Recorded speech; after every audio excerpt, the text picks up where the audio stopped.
1952 সালের ভাষা আন্দোলনে 144 ধারা ভঙ্গ করে মাতৃভাষা বাংলা চাই স্লোগানে রাজপথে নামলে 21শে ফেব্রুয়ারি পুলিশের গুলিতে আহত হন সালাম। পরে ঢাকা মেডিকেল কলেজে দীর্ঘ 1.5 মাস চিকিৎসাধীন থেকে মৃত্যুবরণ করেন তিনি। তার স্মৃতি রক্ষায় ফেনীর দাগনভূঞা উপজেলার মাতুভূঞা ইউনিয়নের গ্রামের বাড়ির প্রবেশ মুখে গ্রন্থাগার ও স্মৃতি জাদুঘর নির্মাণ হলেও গ্রন্থাগারে রয়েছে পুরনো কিছু বই, আর জাদুঘরে ভাষা শহীদের একটি ছবি ছাড়া নেই কোনো স্মৃতিচিহ্ন। এতে হতাশ হয়ে ফিরে যান দূর দূরান্তের দর্শনার্থীরা। সারা বছর গ্রন্থাগারটি সরগরম রাখতে স্কুল কলেজ কমিউনিটি ক্লিনিক সহ বিভিন্ন স্থাপনা নির্মাণের দাবি জানান দর্শনার্থী ও স্থানীয়রা।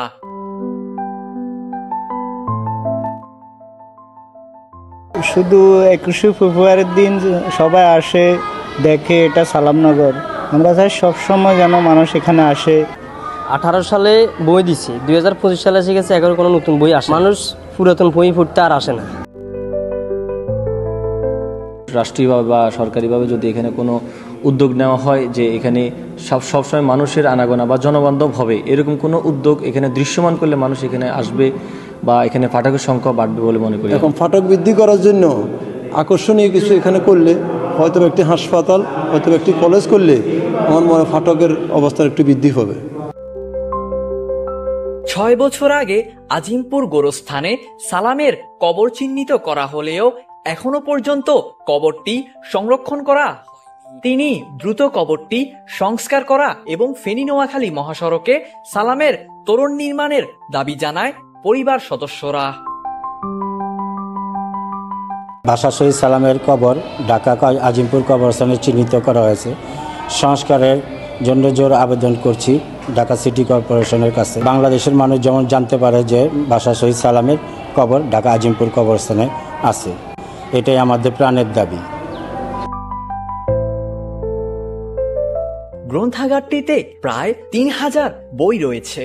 2018 সালের পর নতুন করে বই সংযোজন করা হয়নি, এজন্য গ্রন্থাগারে পাঠক সংখ্যা কম। ঊর্ধ্বতন কর্মকর্তাদের সাথে কথা বলে নতুন করে বই সংযোজন করা হবে বলে জানান গ্রন্থাগার।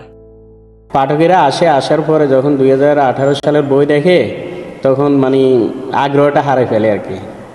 তা আশা করতেছি আমাদের কর্তৃপক্ষ নতুন বই আমাদের গ্রন্থাগারে সংযোজন করবে। সালামনগরে পাঠক পর্যটকদের উপস্থিতি বাড়িয়ে সরব রাখতে গ্রন্থাগারে নতুন নতুন বই সংযোজন করা হবে। পাশাপাশি স্কুল কলেজ পড়ুয়া শিক্ষার্থীদের গ্রন্থাগারমুখী করতে উদ্যোগ গ্রহণ করা হবে বলে জানান জেলা পরিষদ প্রশাসক।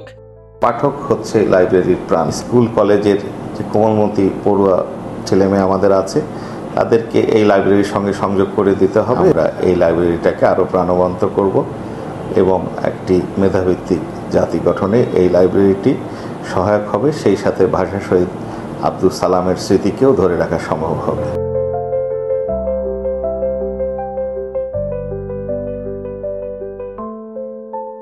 ভাষা শহীদ সালাম স্মৃতি জাদুঘর ও গ্রন্থাগারকে কেন্দ্র করে পর্যটন এলাকা প্রতিষ্ঠা করা গেলে সারা বছর প্রাণচঞ্চল থাকবে, এমনটাই প্রত্যাশা স্থানীয়দের।